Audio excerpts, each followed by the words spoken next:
In 2014, I lost my husband to suicide.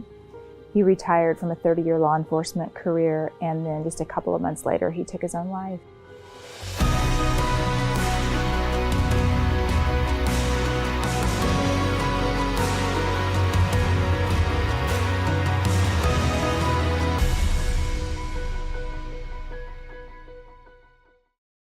So super excited to finally meet you. Robert Greenberg at Law Enforcement Today has been nonstop about how we needed to get you up here. So why don't we start with, we're at the COPS conference out here in Chicago. What brings you out? So I'm with the Pause First Project. Actually, I am the Pause First Project. I teach mindfulness to first responders. I've been doing that for about a year and a half in Kansas City.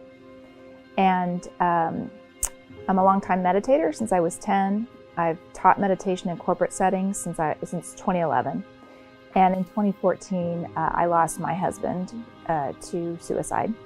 He retired from a 30-year law enforcement career, and then just a couple of months later, he took his own life. So that sort of sent me on a journey into first responder stress and trauma and what they deal with and what they endure. And kind of long story short, I created the Pause First Project in 2017, and I have a 4-hour block of training, and it's really gaining momentum. I think it speaks to the stress level of first responders. How did you get through what must have been a horribly difficult time after the loss of your husband? Yeah, it was awful. I mean, it was. So he passed away in November of 2014. And it was 2017 before I really could think about reaching out to work with first responders. It took me a while before I thought I was strong enough to even pursue it. Great support system, friends, family.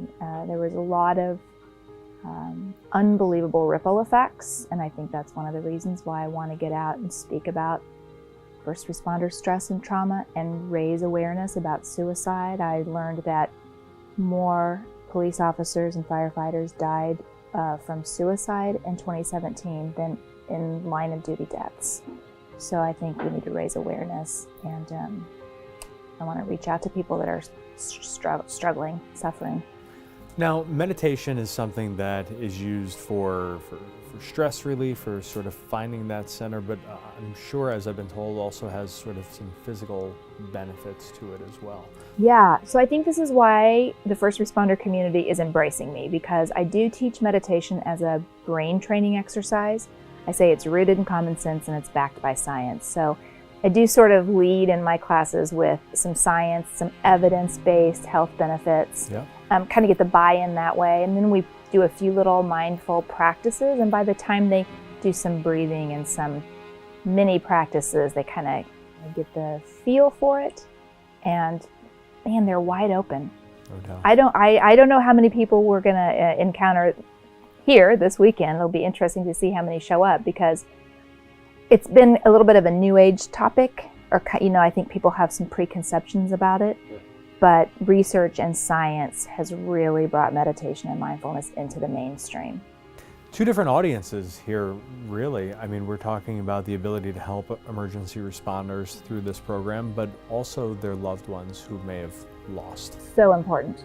That's so important, and we're starting to see with the first responders we're working with in and around Kansas City, they're starting to ask if they can bring their spouses and their kids. So we're going to keep adding programs and opportunities for family, because it's really important for the families to have support as well. It's a stressful way of life, and it's stressful for the family. A lot of people who are watching this video may have lost a significant other to the demons of post-traumatic stress or in the line of duty. As someone who's unfortunately been there and gone through that, what words of comfort or support or advice or help can you bring to other people who are going through this or will in the future? That's a tough one. It is a difficult thing to live with, because of course you think of all the what ifs. I think that's very typical. You think of all the what ifs and what you should have done differently. I think the most important thing is to never blame yourself and reach out. Family, friends, community,